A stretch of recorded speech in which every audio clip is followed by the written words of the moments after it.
ホッとしますね。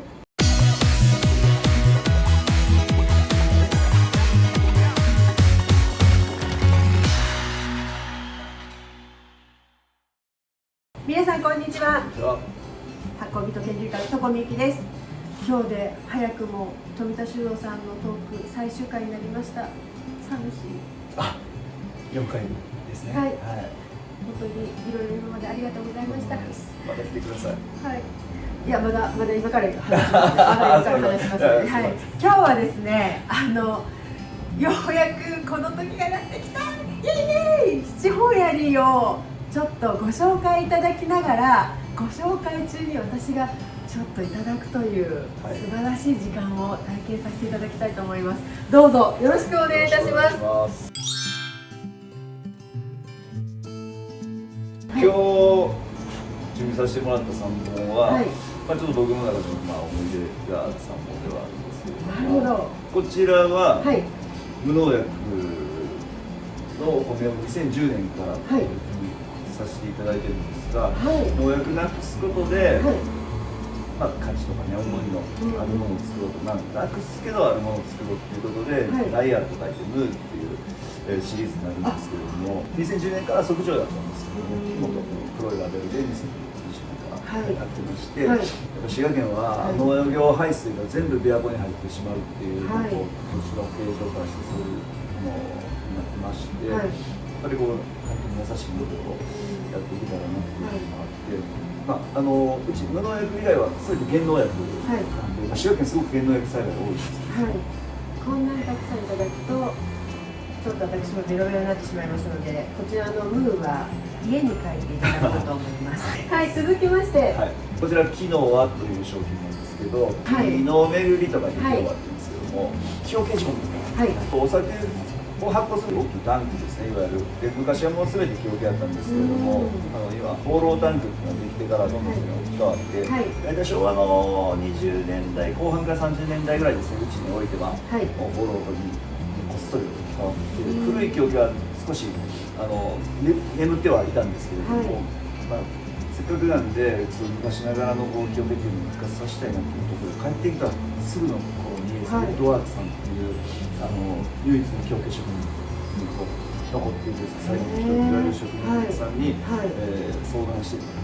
古いやつをリペアしてできないかっていろいろやっていただいたんですけども、やっぱりなんか近代の恐れがあるので、駆け出しの僕の中に変なことになったら怖いなと思って。ちょっとなくなく諦めてたんですけど、いよいよその職人さんがもう辞められるっていうことで、今度はその古い桶をリペアじゃなくても新品の杉を使って木桶を作ってもらって、木桶仕込み復活させて、木桶って酒蔵が使い終わると塩屋さんや味噌屋さんに行ったり聞いてまして、なんかそれが燃料にもなるし、循環みたいなものでイメージして、木の輪と木の巡りとか言って作った商品で、それも木元で作ります。いただきます。木の香りがね、すごいする。木桶の木の香りと木元のこの乳酸感が相まって、確かに乳酸感ある。めっちゃ木の香りで癒されるというか、そういったところもあると思うので、ホッとしますね。心が緩むと言いますかね。これちなみになんかどういうご飯とかどういうおつまみおすすめとかありますか？卵黄な感じ。例えば滋賀県やったらこの船の駒節って言って、船のお作りの卵まぶしてあるやつなんですよ。卵のなんとかすごく一緒があって、魚卵系合いそう。では次こちらですね。こちら古木っていう商品。ヴィンテージとか熟成とかお酒のみならず、物とかいろんな服とかもそうですけど、時間を経たものの奥深さというか味わいとかっていうのをただ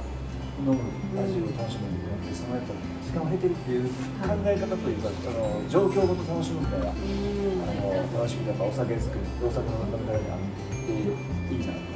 本格的に熟成酒を作ろうということで、2010年から生灰を挑戦初めてしたんですね、僕としては。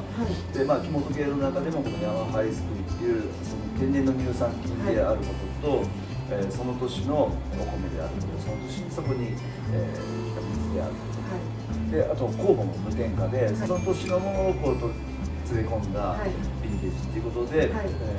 2010年から毎年ラベルを変えて、これちょっと新しい2022年のやつですけども、時間を刻んでいく柱の傷じゃないですけど、ゼロということで西暦をラベルで表現して、琥珀色に熟成していくじゃないですか、お酒って。だから琥珀色になるように時を刻んでいく、琵琶湖湖の琥珀のお酒というところで、ラベルでやってます。すごいかっこいいです。でも日本酒でヴィンテージってなかなかまだ。そうですね、もちろんないことはないんですけれども、本当だ、色が全然違いますね、すでに。でこれ、あれです、低製薬です。80%。じゃああんまりも磨かず。やっぱりその年のお米、ヴィンテージなんで、やっぱり削りすぎずにやっぱ個性出した方がその年のお米確率がということで、削らず。なるほど。また全然違う。これは木本と、あと低製薬 80% とクラシック酵母、個性的な要素が多いんで、でも中でもやっぱりクラシック酵母の要素が強く出てるかなって、やっぱり独特の香りですね。いただきます。全然ちゃいますね。やっぱ独特の酸がありますよね。これやっぱ炭酸貝ってタンパク質が多いんですけど、それもやっぱ低製薬の要素が出るんだけど、もう米硬いんで、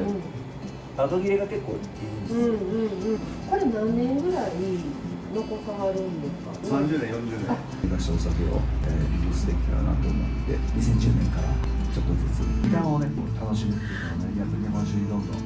盛り込んでいけたらいいなっていうふうに思って、こればっかりはお金で買えないんで、そういうのが余計なんかこう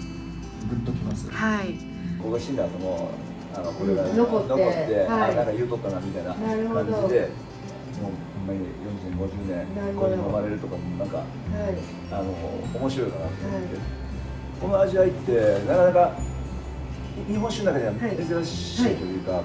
なんかスパイシーさがありますよね。でやっぱ合うお料理も結構いわゆる一般的な日本酒でカバーできない、スパイシーなものとか、例えばカレーとかでも、パストラミック的なものとか、ブラックペッパーの感じとか、強い感じですよね。すごくグッと引き立つんで、なんか日本酒イコールなんかこう和食みたいなところから出てるようなものがしまいます。確かに。チーズにブラックペッパーかけてそれをおつまみにしてもすごく合いそうですね。ですね。七宝貝といえばしっかりとした味っていうイメージが私の中にあって、だからこそ好きなんですけど、なんかその七宝槍っていう商品名の特徴もそのね、7人の武将から取ったっていうなんかちょっと重厚感がある名前で、味も重厚感があってっていうのですごい今日もとても勉強になりました。富田さん、いろいろと教えていただきましてどうもありがとうございました。これからも個人的にお世話になってまいりますので、美味しいお酒ねまた作っていただければと思います。どうも本日ありがとうございました。